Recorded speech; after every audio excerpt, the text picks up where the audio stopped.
အတူချုပ်ပြောရရင်တော့ Hercule ဟာ Thor အတွက်ထာဝရ villain စစ်ကြီးဖြစ်သွားတာမဟုတ်ပါဘူးလောလောဆယ် MCU Marvel Cinematic Universe ရဲ့လမ်းကြောင်းအရတော့သူတို့နှစ်ယောက်ဟာရန်သူပြိုင်ဘက် antagonist အဖြစ်ထိတ်တိုက်တွေ့ဖို့ရှိနေပေမဲ့ရေရှည်မှာမဟာမိတ်တွေဖြစ်လာဖို့ရာဂိုင်းနှုန်းပိုများပါတယ်ဇလန်ရဲ့အသေးစိတ်အခြေအနေကိုအပိုင်း၃ပိုင်းနဲ့ရှင်းပြပေးပါမယ်ရုပ်ရှင်ရဲ့ post credits မှာတောက်ရဲ့တိုက်ခိုက်မှုကိုခံခဲ့ရတဲ့နတ်ဖျားချုပ် Zeus ဟာတေမသွားပဲအသက်ရှင်နေတာကိုတွေ့ရပါတယ်။ Zeus ကလူသားတွေဟာနတ်ဖျားတွေကိုမယိုသေးတော့ပဲ superior တွေကိုပဲအထင်ကြီးနေကြတာကိုစိတ်ဆိုးပြီးတော့ကိုလက်စားချေဖို့နဲ့လူတွေနတ်ဖျားတွေကိုပြန်ကြောက်လာအောင်လုပ်ဖို့သူ့ရဲ့သားဖြစ်သူဟာဂျူလီကိုစေခိုင်းလိုက်တာဖြစ်ပါတယ်။ဒါကြောင့်နောက်ထပ်ထွက်လာမဲ့တောက်ရဲ့ဇလန်းတွေမှာဟာဂျူလီဟာဇူးစ်ရဲ့အမိန့်ကြောင့်တောက်ကိုလာရောက်မဲလိုက်မဲ့ရန်သူပြိုင်ဘက်အနေနဲ့စတင်ပေါ်လာမှသိချပါတယ်။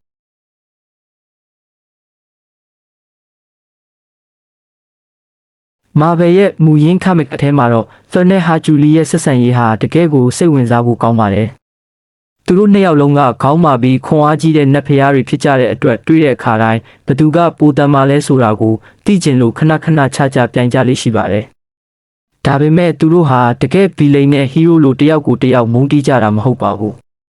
အချိန်ကြာလာတာနဲ့အမျှတယောက်ရဲ့အရေးချင်းကိုတယောက်ကအပြန်လန်လေးစားလာကြပြီးတငယ်ချင်းလဲဟုတ်ရန်သူလဲဟုတ်ကနေခင်မင်ရင်းနှီးလုံးနဲ့တငယ်ချင်းအရင်ကြီးတွေဖြစ်သွားကြပါတယ်။ဟာဂျူလီဟာနောက်ပိုင်းမှာ Avengers အဖွဲ့ဝင်တဦးဖြစ်လာပြီးတော်နဲ့အတူကဘာကြီးကိုကာကွယ်ပေးခဲ့တဲ့ဖြစ်ရပ်တွေအများကြီးရှိပါတယ်။